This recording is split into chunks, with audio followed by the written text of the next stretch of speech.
বিচার আনিয়ে আমার কথা এখানে শেষ করছি। আসসালামু আলাইকুম ওয়া রাহমাতুল্লাহ।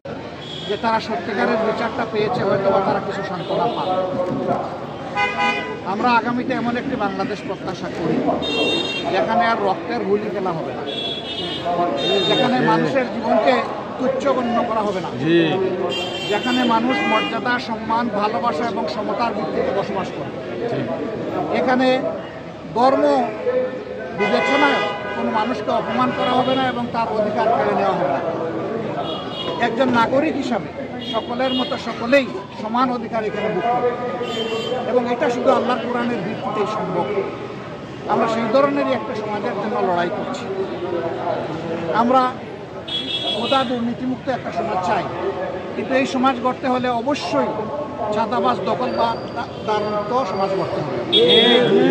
এই ব্যাপারে আমাদের কোনো আপোষ নাই, এই জায়গাটায় আমরা আপোষ। এতে যদি এই কথাটা আমারও নিজের বিপক্ষে যায় তাও আমাকে বলতে হবে। এই সত্য কথা বলা ছাড়া আমাদের কোনো উপায় নেই। আমরা দুঃশাসন এবং দুর্নীতি মুক্ত একটা সমাজ চাচ্ছি, আর সেই সমাজ গঠনে আমরা দেশবাসীর সহযোগিতা চাই।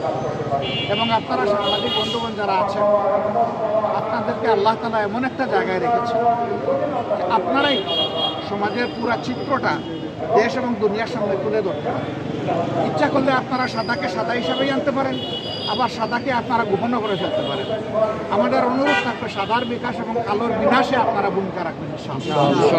যদি সাদার বিকাশ আর কালোর বিনাশে আমরা সবাই মিলে ভূমিকা রাখি, তাহলে এই দেশে আর দুর্বৃত্তায়নের রাজনীতি পুনরায় দেখা দেবে এবং আর মানুষ ফ্যাসিবাদের কবলে পড়বে না।